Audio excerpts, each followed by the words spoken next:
The concepts of good and evil, I view them as spiritual or religious jargon, just in the way that they're incredibly vague when people tend to use them. Everyone seems to have a slightly different grasp on like what they mean, what the Bible condones, what counts as sin. Everyone has a slightly different assumption they're coming to the table with. If we don't clarify that, it can lead to just really broad, unhelpful conversations on how to actually navigate the world around you. The road that I kind of took to avoid that issue, I think it's much more productive in terms of functionality and getting everyone on the same page to set things in terms of helpful versus harmful instead of good versus evil, because then you have to clearly establish context and define what the goal is before you can explain the action in relation to the goal. When it comes to something like, oh, did he steal food? What's the context? Did he steal the food to feed his children during the Holocaust? Or did he steal food from an orphan?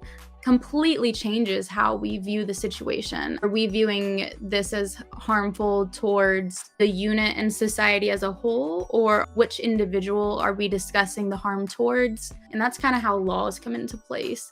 And social norms, you can use natural consequences, empathy, which again is a natural biological response, measuring well-being, taking into account new and different perspectives, and then like social norms or social consensus. So those are all vehicles that I use to approach morality and the horizontal morality and how I interact with those around me. I think it's a much more like concrete, tangible way to navigate morality.